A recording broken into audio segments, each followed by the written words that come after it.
Assalamualaikum warahmatullahi wabarakatuh. Halo semuanya, perkenalkan saya Siti Amalia Mafuzia, mahasiswi dari Universitas Tazkiyah. Pada kesempatan kali ini saya akan membahas sebuah tema yang menurut saya sangat menarik dan juga relevan banget dengan kehidupan kita di era modern, yaitu dakwah dan komunikasi serta entrepreneur, perspektif ayat dan hadis. Kenapa sih tema ini penting? Karena di zaman sekarang dakwah itu gak cuma lewat ceramah dan juga khutbah aja, tapi juga bisa lewat komunikasi yang baik, bahkan bisa melalui dunia bisnis dan kewirausahaan.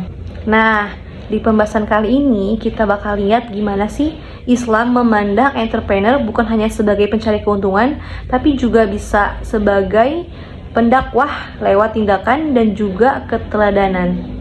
Jadi, kalau kita pahami dulu, dakwah itu artinya mengajak manusia menuju jalan Allah dengan cara yang bijak. Komunikasi adalah menyampaikan pesan kepada orang lain agar bisa dipahami dan juga menerima dengan hati yang terbuka. Ketika dua hal ini digabung, jadilah dakwah yang menyentuh hati, bukan memaksa tapi menginspirasi. Lalu muncul satu peran baru, yaitu entrepreneur muslim yang bisa menjadi pendakwah lewat bisnis yang jujur, bermanfaat, dan memperdayakan. Dalam Islam, wirausaha itu bukan hanya cari uang, tapi juga ibadah dan bentuk pengabdian sosial. Rasulullah SAW sendiri adalah seorang pedagang yang sukses dan juga amanah. Beliau berdakwah lewat sifatnya yang jujur, adil, dan juga pelayanannya penuh akhlak, Masya Allah. Jadi, entrepreneur muslim itu seharusnya meneladani sifat Rasulullah dalam setiap transaksi dan juga keputusan bisnisnya.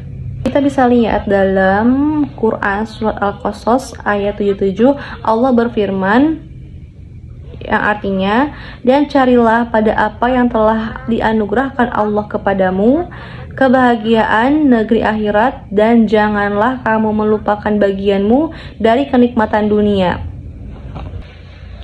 Ayat ini menegaskan bahwa Islam mendorong umatnya untuk berusaha di dunia, tapi juga tetap menjadikan akhirat sebagai tujuan utama. Jadi, kerja keras dan berbisnis itu juga sebagian dari ibadah selama diniatkannya karena Allah. Rasulullah SAW bersabda, "An Jabir qala Rasulullah SAW khairun nas anfa'uhum linnas." Rawahu Ahmad wa Tabarani wa Daruqutni. Artinya, sebaik-baiknya manusia adalah yang bermanfaat juga bagi manusia. Jadi, makna dari hadis ini menegaskan bahwa kebermanfaatan itu adalah inti dari dakwah. Sebagai seorang muslim entrepreneur, berdakwah itu nggak cuma lewat kata-kata, tapi juga lewat karya dan manfaat yang ia berikan. Jadi, bisa kita simpulkan bahwa dakwah, komunikasi, entrepreneur itu saling berkaitan erat. Pengusaha muslim sejati bukan hanya mencari keuntungan, tapi juga menyebarkan nilai-nilai Islam melalui perbuatannya. Dan begitu, bisnis yang dijalankan bukan hanya menguntungkan di dunia, tapi juga menjadi jalan menuju pahala dan keberkahan di akhirat. Sekian pembahasan dari saya tentang dakwah, komunikasi, serta entrepreneur, perspektif ayat dan hadis. Semoga teman-teman bisa menginspirasi dan menjadi muslim yang produktif, bermanfaat bagi umat. Sekian dari saya. Wassalamualaikum warahmatullahi wabarakatuh.